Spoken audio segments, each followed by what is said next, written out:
Good morning, everybody. Welcome to our machine learning seminar.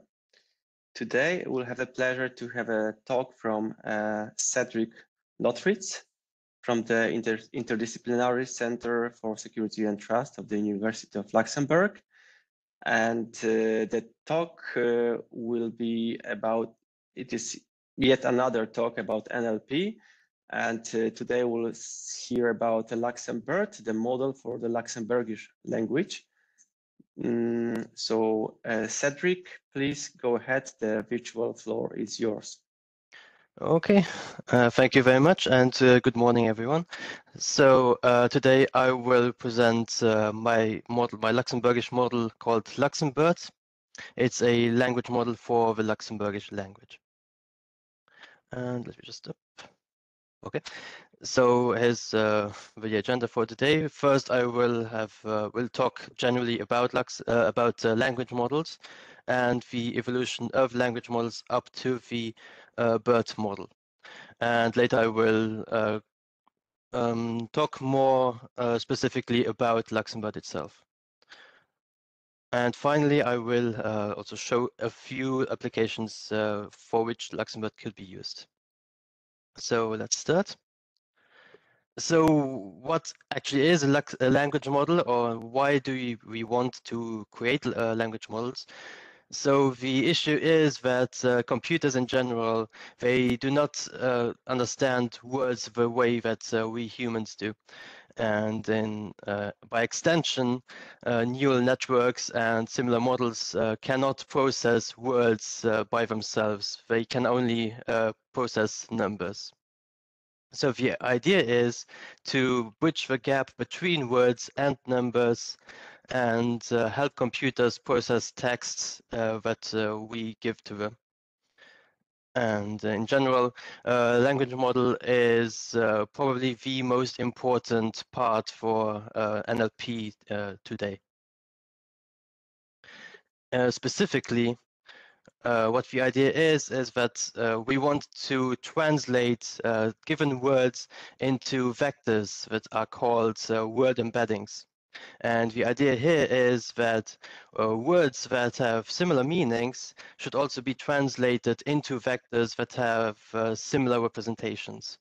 So you can see it in my example here. Rome and Paris are pretty similar in lots of ways. Both of them are in Europe, both of them are capital cities, both of them are popular tourist destinations. So as such, you see that their vector representations are also pretty similar in lots of ways. But they're still a little bit different in some other ways, so we can still differentiate between them. The Rome and Paris are still cities in different countries, so in some ways we want to say they are a bit different. And the same goes for Italy and France. They're also similar to each other, but also slightly different. And so how do we get these word embeddings? So this is done by running a so-called next word prediction task on a large data set, which is usually called a text corpus in NLP. This can be hundreds, thousands, millions, or billions of words worth of text that is thrown to an algorithm that tries to use it for word prediction tasks. We want, for example, throw this text here to an algorithm or a task. And in the end, we want to be able to predict words from preceding words. So we start with nothing, and then the model is supposed to predict the word is, and then is, impossible, and so on. Just based on what the model has seen in the text corpus that it was given. And here's a simple way on how you could do that. The simplest way would be to build a Markov chain model, which is a graph-based way to represent sentences. we can have this small corpus here. I like turtles, I like rabbits, I don't like snails. It's a very simple corpus. And this could be used to create a very simple prediction model. So, where each word that we have is represented by a node, and each node is connected by weighted arcs that represent that the next word is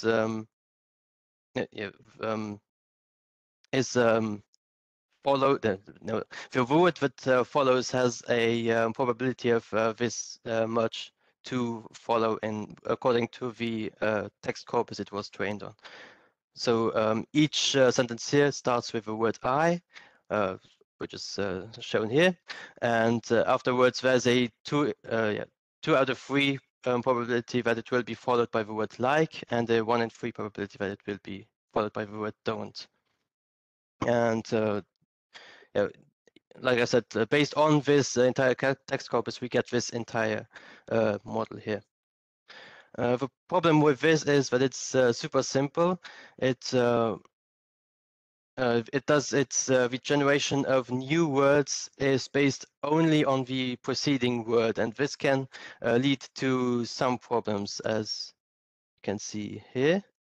So the problem here is that we can potentially create, or very easily create, infinite loops in the graph, and this can lead to nonsensical sentences.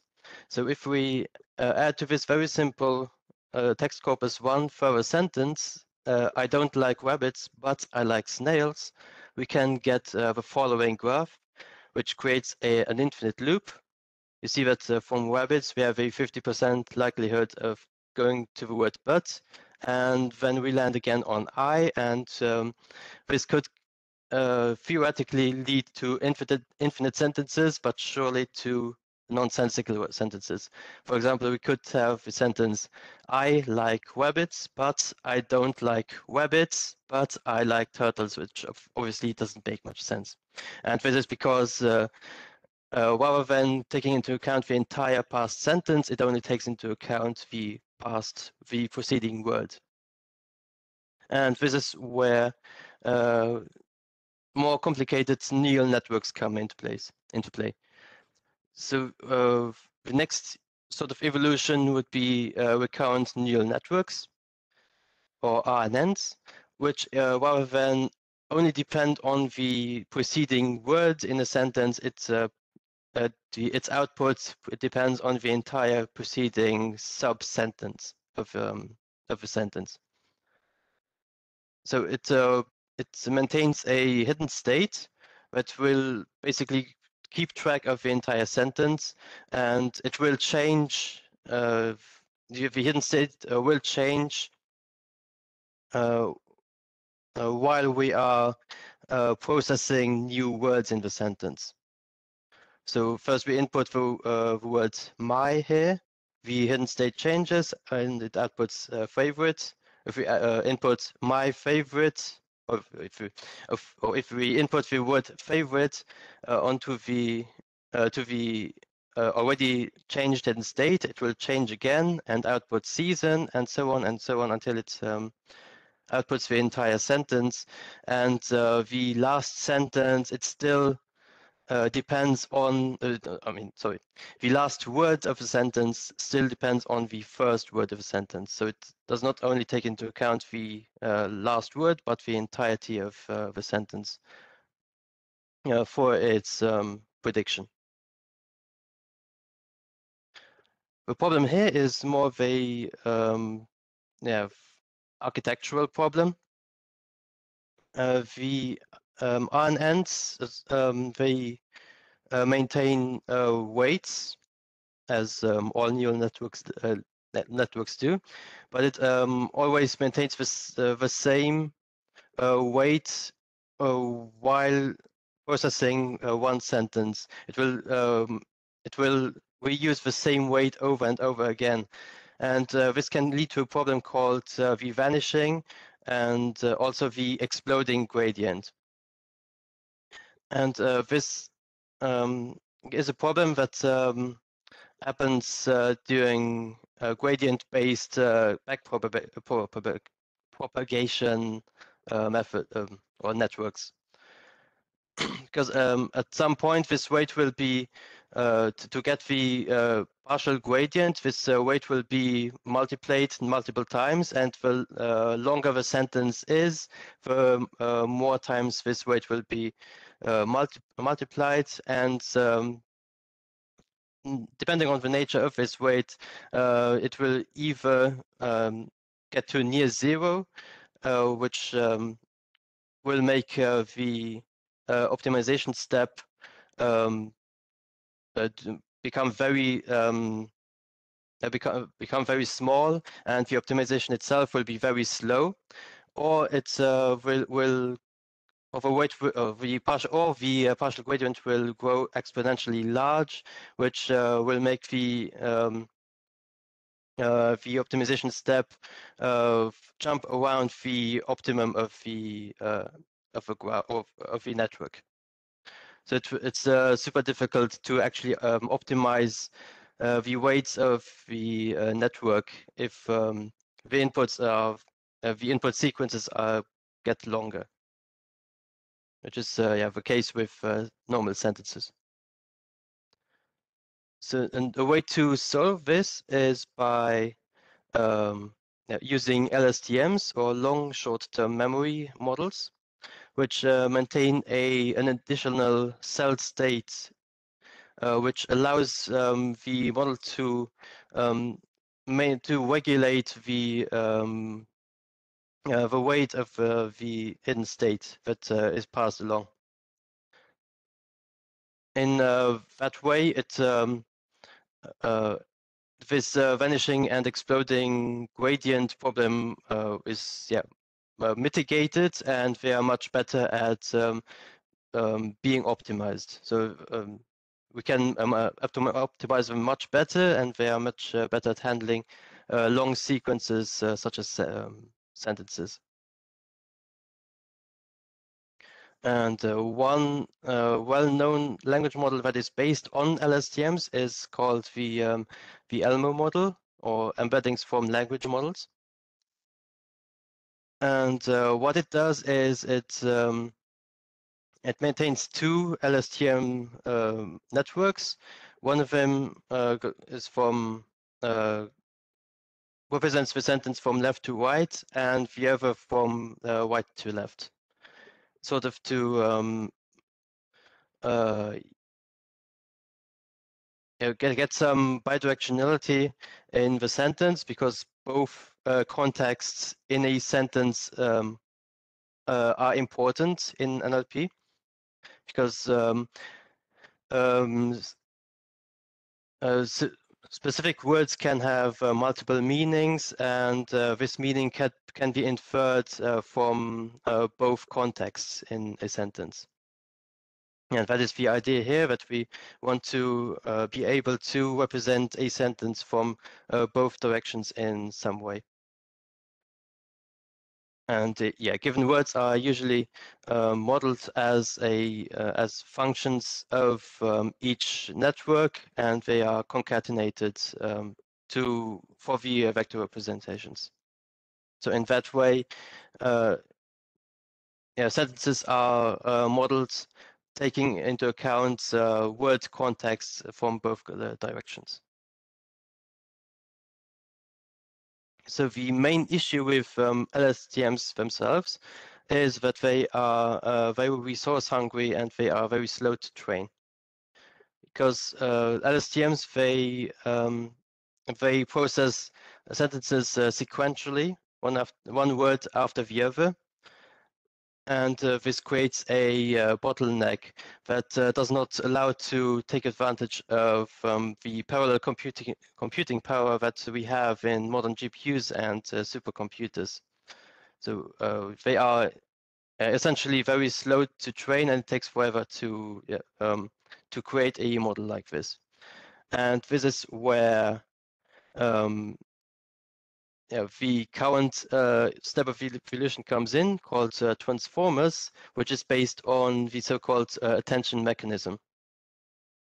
So the attention mechanism is something that was originally used in computer vision to allow a model to sort of pay attention to a specific part of a picture, or in this case, pay attention to a specific part of a sentence. So you can see here, this is again a word prediction task, basically, where the model to account past words, specific past words, to create to predict the new word. For example, in the third or the fourth sentence, in order to predict the word chasing, it will pay attention to the word FBI and is, which are the most important words to predict this new word. And this is considered one of the most important milestones in NLP. Not this one, but the model that uses attention is one of the most important milestones in NLP, which is the transformer model. So transformer model, they are a pretty complicated architecture, but they are the most important architecture we have nowadays. They superseded the LSTM model because it mitigates the biggest disadvantage of LSTM models, the lack of parallelization of the model. So the transformer, it consists of stacks of encoder blocks and decoder blocks. On the left you have encoder blocks, on the right you have decoder blocks. An encoder block consists of two components: a multi-head attention head component, which pays attention to the input, which is then led to a feed-forward network. And on the other side, you have the same architecture as on the encoder side, but in addition, you also have an additional multi-head attention component, which pays attention to the already processed outputs. To take into account both inputs, the entire inputs, and the already processed outputs to create the new output. And the biggest advantage here is that this actually manages to achieve the parallelization, because rather than processing sentences in sequence, these transformer models, they are capable of processing sentences in their entirety at the same time. So they can actually take advantage of GPUs and supercomputers in that way. And yeah, this is one of the most important advancements in the past years. They were developed in 2017, so already more than 5 years ago, and they're still used today. And one of the earliest language models that took advantage of transformers is the GPT model that has come back into the news lately because of ChatGPT, as you probably know. And yeah, they model sentences using transformers, but unlike Elmo, GPT models model sentences in a one-directional way, so only from the left to right. And I think they also managed to outperform Elmo in lots of different tasks, but I'm not 100% sure. And finally, we come to the main model of today, the BERT model, or bidirectional encoder representations from transformers. And they are considered, together with transformers, one of the most significant milestones in recent years. They were developed 1 year later, 1 year after the transformers themselves, so also about 5 years ago. And they managed to outperform both the LMO and GPT models, the basic GPT model, in I think 20 tasks, if I'm not mistaken. And they sort of combine both of the architectures of GPT and LMO. Like GPT, they use transformers as the main component. And like Elmo, they are bidirectional. But unlike Elmo, we do not take, we are not composed of two individual networks, but they are fully bidirectional. So each word can see each other word in the sentence. And yeah, this architecture is still used these days. It has been evolved, and so we used over and over in new state-of-the-art models. Yeah, such as XLNet, Roberta, Ernie is one as well, and the list goes on and on. I think the BERT model itself is in the official ranking on place 70 or so. So there have been lots of new state-of-the-art models, but yeah. Today we will stop with evolution of language models at BERT because it's important for the new model. But yeah, let's still actually explain what BERT actually does.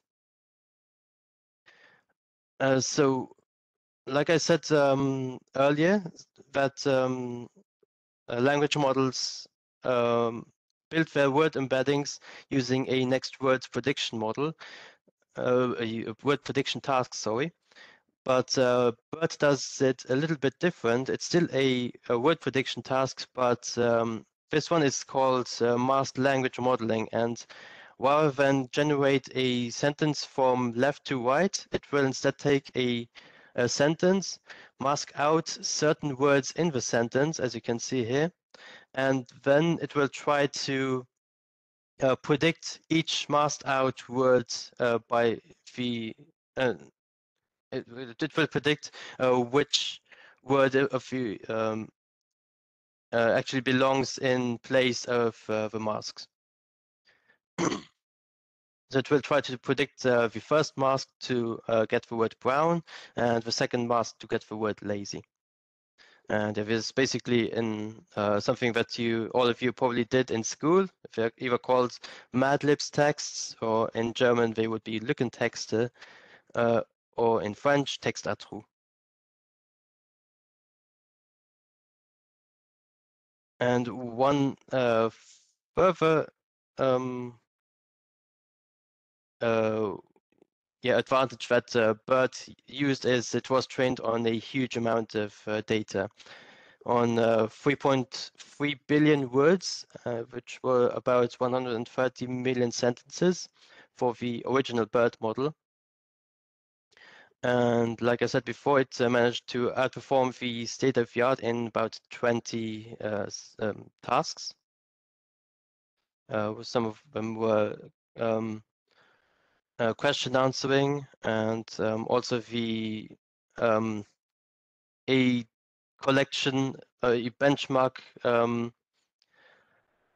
collection of tasks called the GLUE benchmark, which is typically used to rank the performance of language models nowadays. And since the inception of BERT, there have been numerous new BERTs for different domains. SciBERT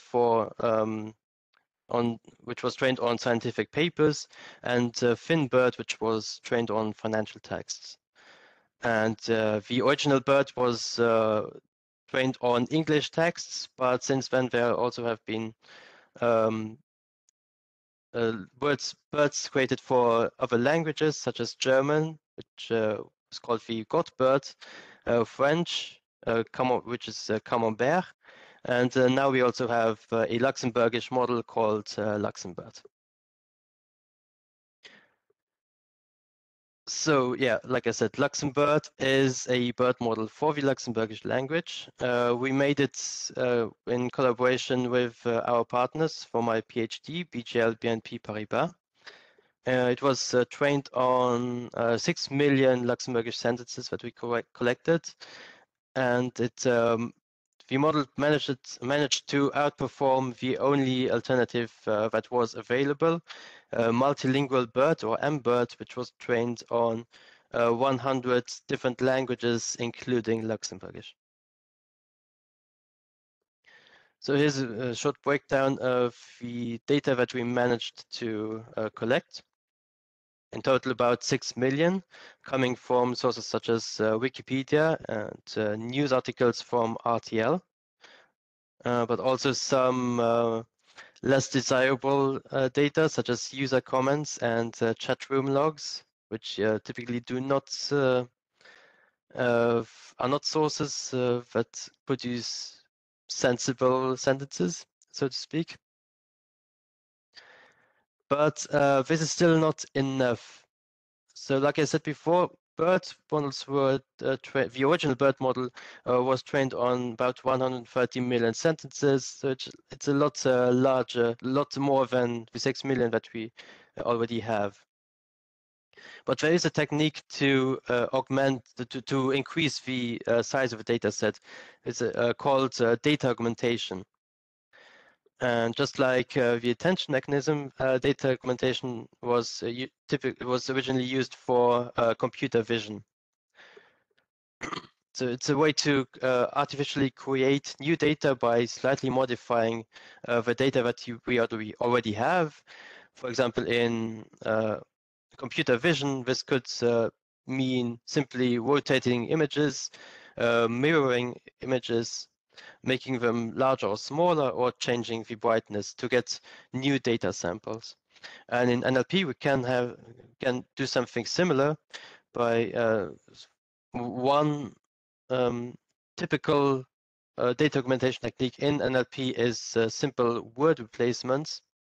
We can have the original sentence, "This is very cool," and we replace the word "very" by synonyms or words that are used in the same context. To artificially create new data and to significantly increase the data set that we have. What we did for LuxemBERT is we came up with a novel data augmentation technique, which is based on partial translation.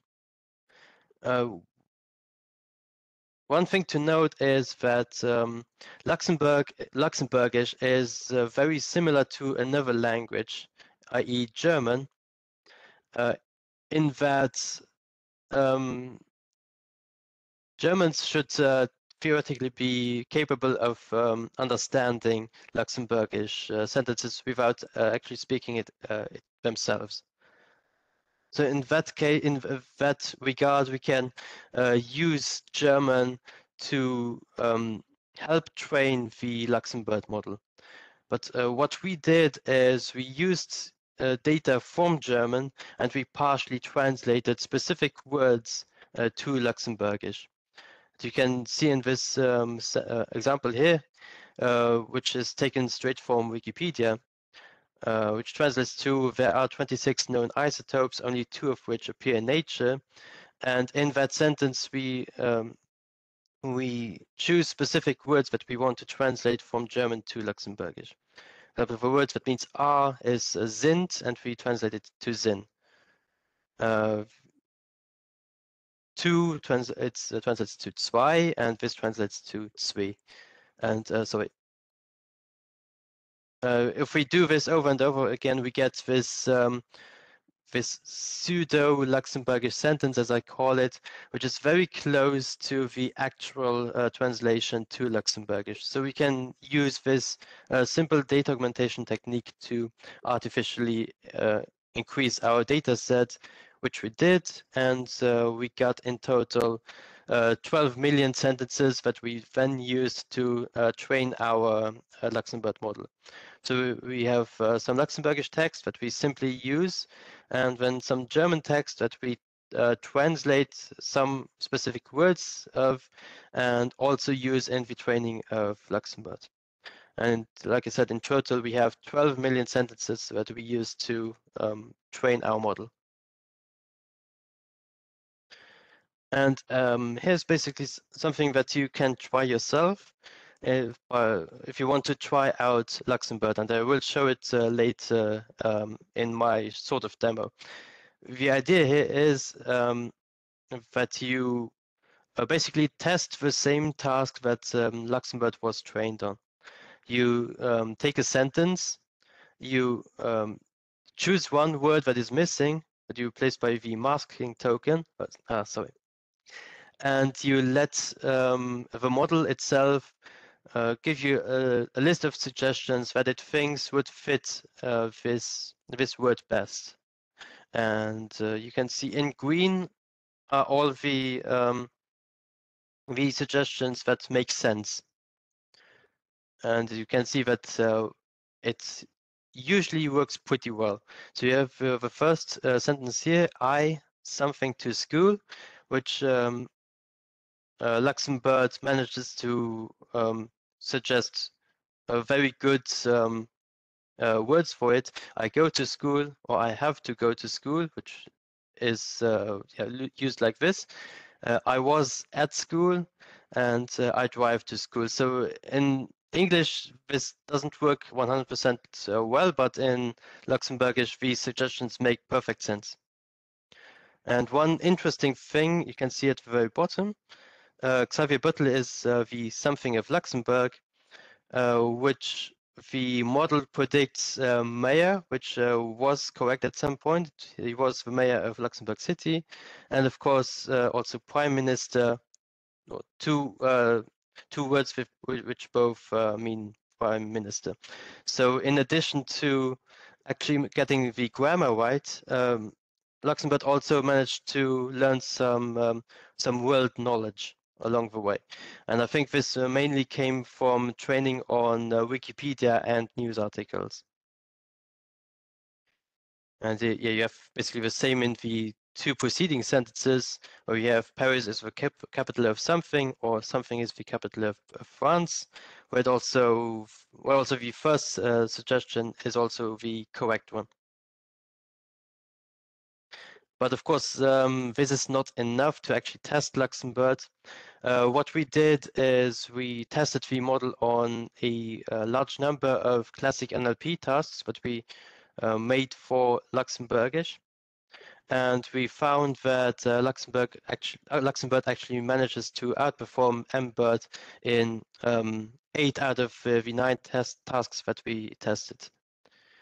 So these tasks are simple parsing tasks, part of speech tagging and named entity recognition, some text classification tasks, intent classification and news classification, and we have some natural language inference tasks. We have sentence negation, where we want to determine at which place in a sentence do we place the word not in order to make the negative of a sentence. And finally, we have 2 sentiment analysis tasks.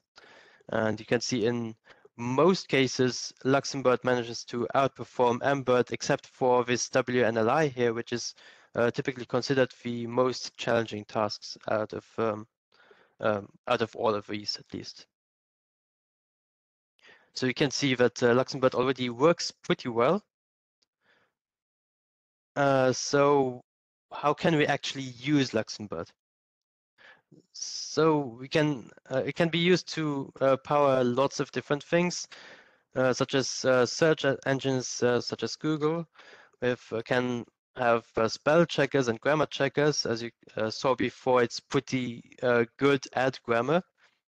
It can be used to help power machine translation models and conversational AI, such as chatbots and digital assistants.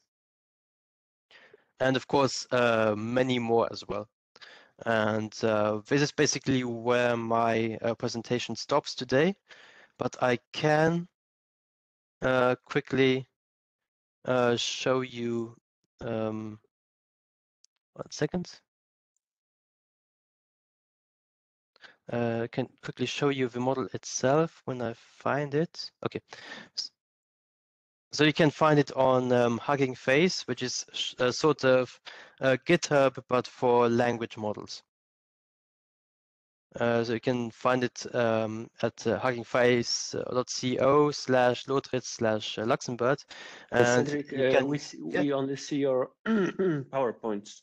oh, sorry. If you Okay, let me switched off. just. Okay. Just have to go back real quick.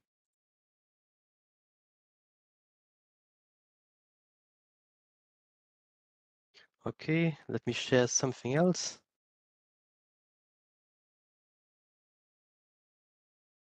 So okay, so this is Hugging Face.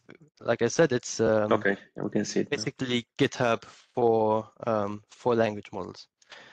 And what you can do is you can go to this bar here, and you can play around with it yourself. You can come up with a sentence. Obviously, it has to be in Luxembourgish, and mask out a specific word in the sentence, and then have LuxemBERT give you several suggestions to create a new sentence, to create a sentence. So I have already done an example here, which basically translates to "my something hurts," and LuxemBERT managed to suggest "my neck hurts," "my heart hurts," "my head hurts," "my stomach hurts," and the last one is a bit nonsensical, "my car hurts." So yeah, you could, if you want, you can just play around with it. It's pretty addictive, I have to admit, but yeah, it's something you can do. And yeah, this is basically where my presentation stops today. Thank you very much. Thank you very much. Thank you very much, Cedric, for a very nice presentation and for providing us those technical details and deeper understanding about the different approaches to NLP and how it evolved over time and what are the difficulties and advantages of using those more complex models. So it is, let's say, in line of what recently we were having on our machine learning seminars. We already had one presentation on NLP a few weeks back, and we'll have another one next week. So it is a good collection and very timely because of the ChatGPT-4 that has been recently released. So let's start the discussion. I know that there were already some attempts to ask questions. So I don't know if Sahar, if you want to go ahead with your question as the first one. Thank you. So my question was, it's a bit basic. So I used to work with LSTM, not work with LSTM, just play with it. And we used to, the unit of process was characters, right? It still is characters. The unit of data that we feed into LSTM is characters, not words, right? So I don't hear the word, sorry. Is that can you hear me? Yes, I can hear you, but just okay. that one word that I did not understand, sorry. Okay, so what do you feed in LSTM? Is it characters or words? It's the vectors that you feed into it. Yes, but I mean word embeddings. Yes. Okay. So you actually, the units of data would be words. So first, the words are actually translated into vectors, into these word embeddings, and these are the things that are then fed to the models themselves. Yes. The one time that I played with it, we encoded each characters, not words. Characters. Okay, so it depends. Sometimes you have words which for which you don't have a word embedding yet. For example, brand names, which do not always are encoded by typical word embedding models. So in that case, you would either feed subwords or characters themselves into the model. It always depends. Okay, so but feeding characters or encoding characters is wasteful, other than those occasions. Yes. So Okay. because characters themselves, they don't have meaning. Yes. Yes. The meaning is given by words. Yes, sure. And one more question. Is it okay if I ask another question? Yes, yes, Oh, please. it's okay. Should I wait for my turn? So this attention, the attention that you talked about that we have in computer vision, it was really interesting. How you decide what part of the text should be the focus of attention? So basically, it's again used. You again use large batches of text to sort of learn it. So it's again learned by the model itself. Yeah, but I mean the attention is not included in the text. The attention is something that comes from the reader, right? Yeah, it's unfortunately I cannot tell you in detail how it works. That's the issue. I would have to read the papers again. Okay. Okay. Thank you very much. Welcome.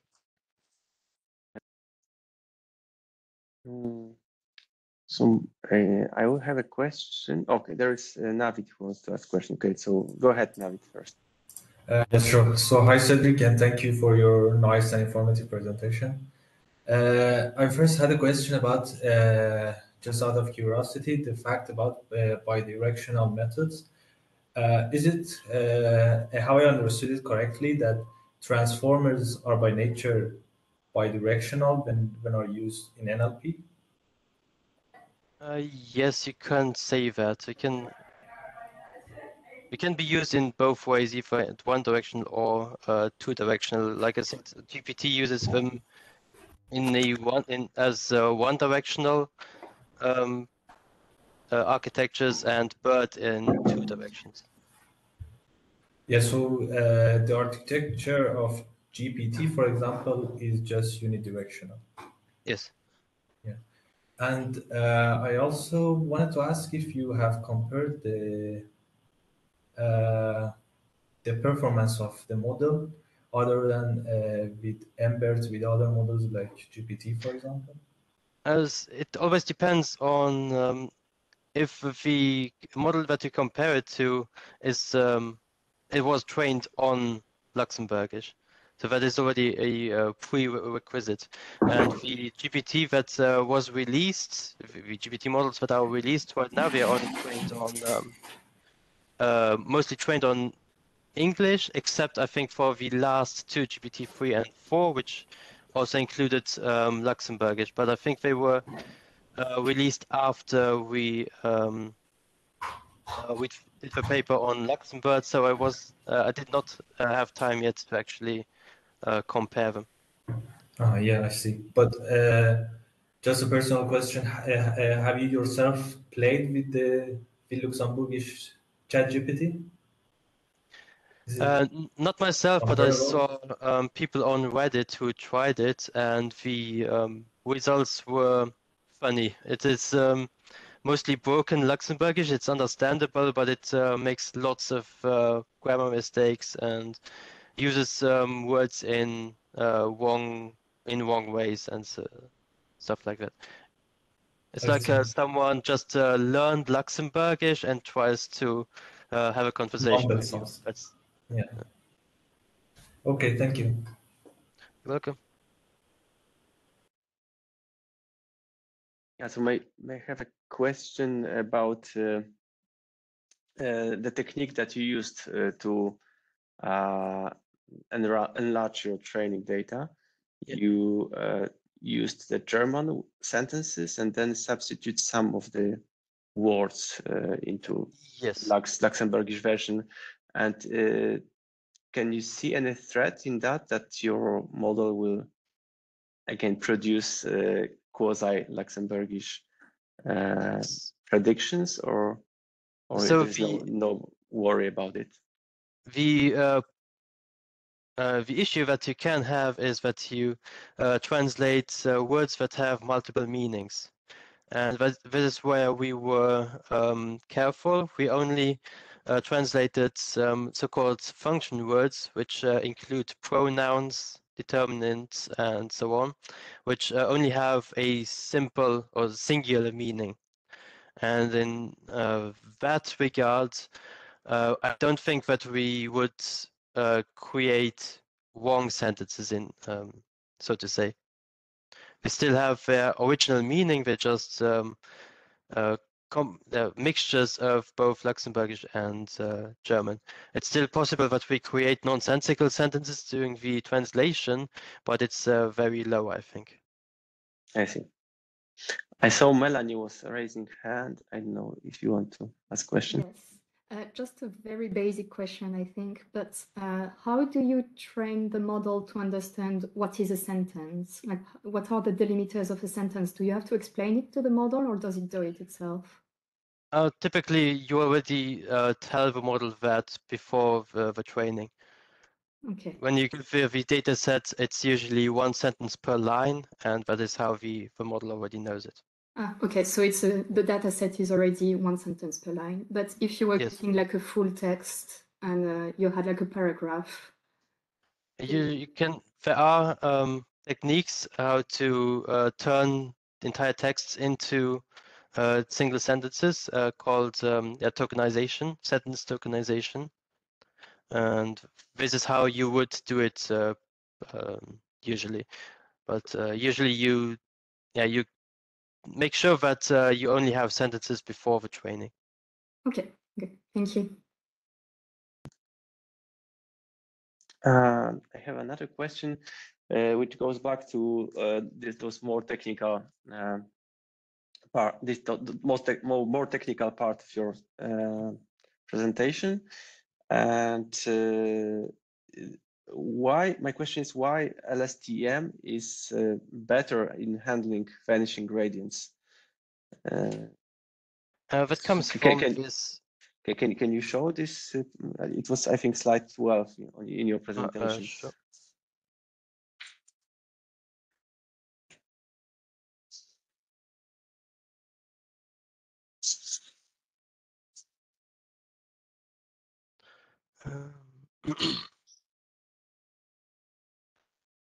So here you go, you should see it. Yes, we can see it. Okay. So the advantage is do this pretty complicated LSTM cell here. It is a bit too complicated to explain it in its entirety, but what it does is it maintains two different values. So one of which is the actual weight that comes into the cell, and the other one is a second value that is that is called a cell state value, which basically predicts, or which basically maintains how much of the weight do we keep after the input is passed through the cell. So we do not use the entire weight, but we only use part of it as we process the sentence, if that makes sense. Okay, it sheds some lights, but okay, I would need to read more to fully. Yeah, it would make sense. I can also recommend I think StatQuest on YouTube, which really explains it in very much detail and very well as well. So StatQuest with Josh Starmer, I think. All right, thank you. Yeah. And he goes into detail how each component in a LSTM cell works. You can see it's much more complicated with many activation functions here and everything with where RNN cells are much more simple. Okay. Yeah. So thank you. And are there any? Is there any more question?